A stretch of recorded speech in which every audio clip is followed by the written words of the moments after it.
विभाग में एक वर्ष के अल्पकाल के बाद विभागों में व्याप्त भ्रष्टाचार को देखकर आजीवन नौकरी न करने का संकल्प ले लिया। श्री रघुवंश हिंदू जी ने 18 वर्ष तक इंजीनियरिंग और मेडिकल के तैयारी वाले विद्यार्थियों को फिजिक्स पढ़ा विश्व का सबसे लंबा तिरंगा बना करके पूर्वांचल की धरती को विश्व पटल पर गौरवान्वित किया। कार्य के साथ आध्यात्मिक कार्य में भी आपने विश्व रिकॉर्ड बनाने का नेतृत्व किया। लक्ष्मी विष्णु महावन का 3 बार 48 घंटे का हुआ और तीसरे साल करके आध्यात्मिकता के लिए समाज को प्रेरित करने का कार्य किया, जो विश्व रिकॉर्ड है। रघुवंश हिंदू जी, इनका एक संक्षिप्त परिचय मैं आप लोगों को देना चाह रहा हूँ कि कथा एक अध्यात्म के साथ साथ जो राष्ट्रवादी विचारधारा आपकी है, हालांकि इस समय तो हर आदमी राष्ट्रवादी विचारधारा से ओतप्रोत है, कितना है वह स्वयं आत्ममंथन करे।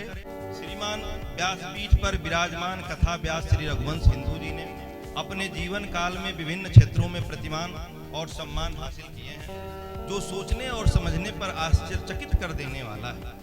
आपने विज्ञान वर्ग से अपनी स्नातक की पढ़ाई करके प्रयागराज से सिविल इंजीनियरिंग की शिक्षा प्राप्त की और सिंचाई विभाग में एक वर्ष के अल्पकाल के बाद विभागों में व्याप्त भ्रष्टाचार को देखकर आजीवन नौकरी न करने का संकल्प ले लिया। श्री रघुवंश हिंदू जी ने 18 वर्ष तक इंजीनियरिंग और मेडिकल के तैयारी वाले विद्यार्थियों को फिजिक्स पढ़ाने का कार्य किया।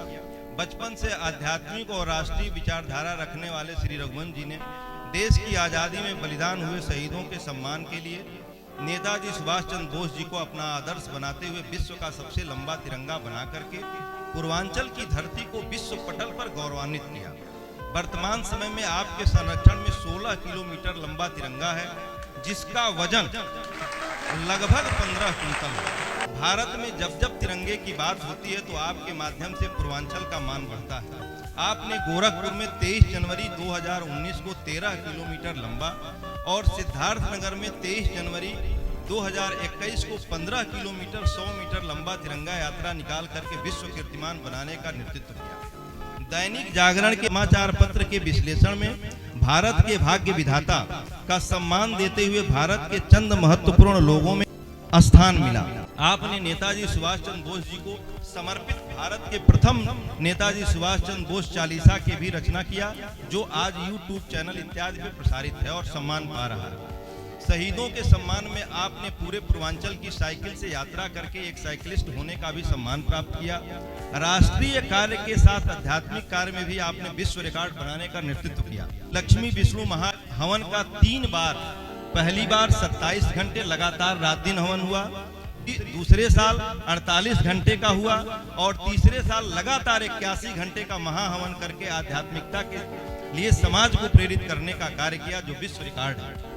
आपने अभी तक 4 पुस्तकों का लेखन किया है। शून्य से शिखर की यात्रा, पुरुषार्थी, सफलता के 10 गुरु, जो पूरी दुनिया में सम्मान पा रही है। चौथी पुस्तक अपने आप में विशेष है, जो पूरे श्री रामचरितमानस का चित्रों के माध्यम से प्रसंग के सहित वर्णन है, जिसका नाम श्री रामचरितमानस दृष्टि ग्रंथ रखा गया है, जो संभवतः कुछ संख्या में यहाँ है, कुछ लोगों को मिल भी जाएगा।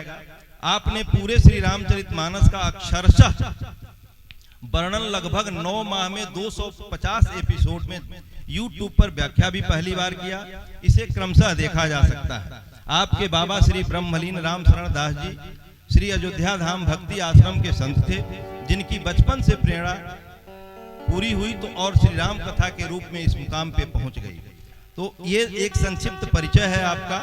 आप लगातार राष्ट्रीय और आध्यात्मिक सोच के साथ आगे बढ़ रहे हैं। आप देख रहे होंगे कि मंच पे सामान्यतः मंच पे भगवा कलर का लगाया जाता है, लेकिन आपने तिरंगे को याद किया है और जहां भी आप कथा कहते हैं, जहां भी रहते हैं, केवल तिरंगे की बात और तिरंगे को अपनी पहचान बना लिया। इन्होंने नेताजी सुभाष चंद्र बोस को आराध्य मानते हुए अपनी जीवन यात्रा कर रहे हैं। बहुत बहुत धन्यवाद।